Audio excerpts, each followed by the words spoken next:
Well, thank you, Mr. the Chairperson, for giving me the floor. I'd like to take this advantage and thank the organizer of this conference. So this is the second chance for me to come back to Bijaya, my lovely city, after my hometown, Mosaganam, right? And I'm always pleased to come back to Bijaya. All right, well, actually the title looks different from the one you have in the program, because I was actually doing certain readings, and when I finished the readings, I came across the idea that I have to change the title. So it is like claiming a legitimate locus of interculturality within civic education. It's only theoretical spotlight, so it has nothing to do with the practice, because it was like readings and analytical thinking and critical way of analyzing the review of the literature. All right. Well,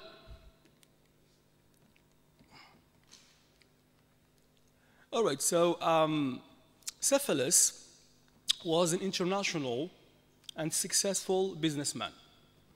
Well, he was the model of a successful cosmopolitan citizen because he was willing to understand different cultures. He was well-traveled, open-minded, and most importantly, he was committed, or he was not, sorry, committed to one single view of what was right and what was good.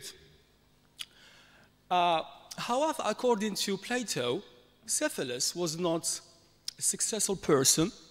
His life was a failure. Why? Because according to Plato, he did not commit himself to his polis, or city, if you allow me the expression. Cephalus, while seeking a successful life, had lost a fundamental aspect of what constituted a Greek identity, which was a belonging to a particular community, what is called the polis. Well, in the classical Greek tradition, to be a good citizen was like to commit yourself to a particular geographical and cultural community, what was known as the polis. Well, undeniably, if we compare between the classical times and the postmodern world, we can say they are asymmetrical. It means they are not the same, they differ at different parts and different aspects, all right? So today's world is more connected than ever before. This gives the possibility for people to kind of engage in sociocultural exchanges. People can come from different cultures and different walks of life, and though they can exchange ideas convincingly and respectfully. Under the same line of thought, societies have become more aware of the relevance of cultural diversity. Individuals in these times are encouraged to kind of embrace diversity in new modes and in new ways. This has led to a kind of an increase of an awareness about the importance of kind of teaching people to become citizens of the world. All right. Citizenship education or civic education continues to draw the attention of policymakers and those persons and people involved in the field of education, and citizens as well. Well, what is civic education? Well, civic education has different functions. The first, before that, I skipped one part, which is that there is a very important question that every person can ask, which is, what is the purpose of education? Well, the most conventional answer being that education is to learn about kind of facts, to read books, and to develop your knowledge. According to UNESCO, the purpose of education goes beyond these conventional understandings. It is to empower people socially by means of developing their skills, attitudes, and knowledge as well. According to Deleuze, the purpose of education is to develop a new humanism, with critical place for ethical aspects and respect for different cultures. And according to the Archbishop of York, the purpose of education is about to producing citizens. Well, the presentation suggests that for an effective development of global citizenship, there must be an interplay between civic education and intercultural education. Well,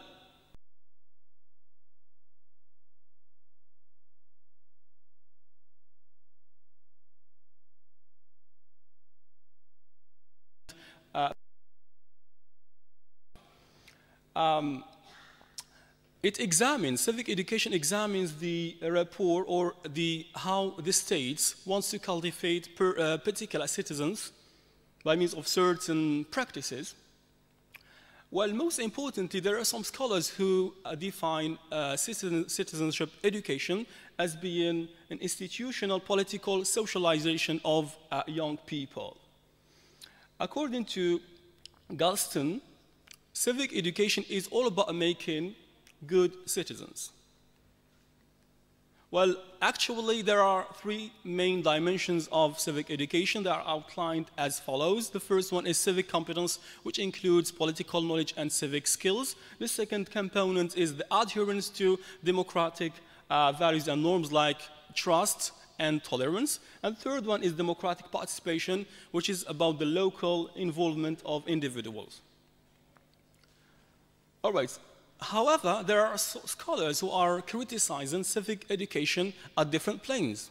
The first idea goes along the use of civic education as being an ideological tool, because it submits to one particular form of citizenship based on democratic society. The second lack or weakness of civic education goes along its lack of dealing with cultures critically. It means it is more descriptive than analytical. And by the same token, it is limited to certain national perspectives. And most importantly, or the most important lack scholars identify goes along its attempt to change the attitudes and the knowledge of people to fit in what the state planned. All right, so in the contemporary world, people need to interact, they need to understand one another on the basis of mutual respect, on the basis of intercultural competence. Well, the importance of an intercultural approach has echoed the rise and the development of multicultural societies. Well, nowadays we are not into the debate of whether or not to include intercultural education in our programs. However, it is a must. It should replace the monocultural and the monolingual practices in our educational system. Well, if you ask me what is interculturality, here are certain understandings which have been identified by different scholars. The first understanding goes as follows. This is a way of examining diversity, but on the grounds of complexity and variation. Interculturality also describes a set of interactions, negotiations, and processes.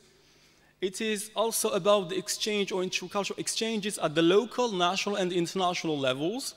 And most importantly, intercultural education or interculturality is all about an openness to different cultures.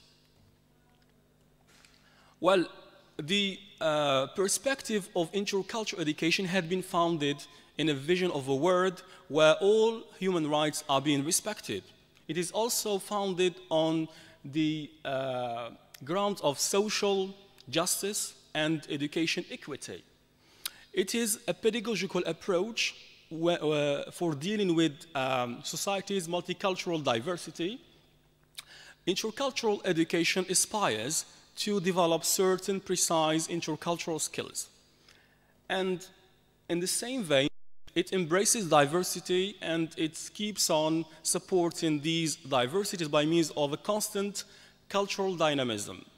And most importantly, intercultural education embraces ethno-relativity or ethno-relative attitudes and minimizes ethnocentric ones. Well, if we talk about the aims of intercultural education, they are summarized as follows. The first aim is to learn how to know. It means the knowledge that you can develop or you have to develop so as to understand other cultures and your own culture. The second one is learning how to do, which means that how you apply the knowledge that you have already developed into dealing with different contexts and circumstances. The third one is learning how to live with people. It supports the aspects of collaboration and understanding of different people from different cultures. And finally, the learning of to be, which is about developing persons, personality, and autonomy, as well as flexibility.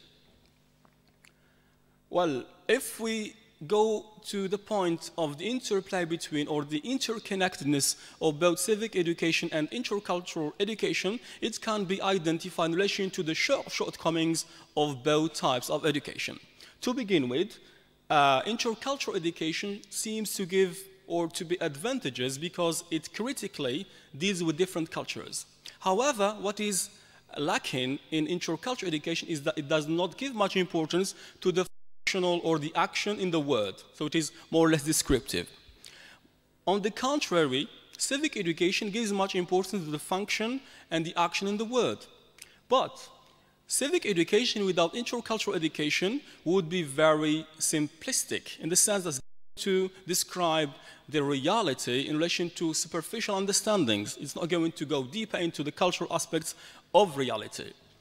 By the same token, intercultural education without civic education would lead to decontextualizing reality, in the sense that the political and institutional backgrounds are going to be taken for granted.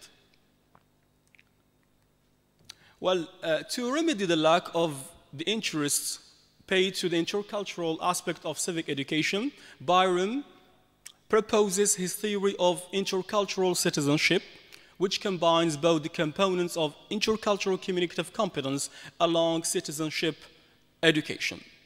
According to him, this theory of citizenship education or intercultural citizenship education, it combines both the aims of language teaching as well as the aims of civic education.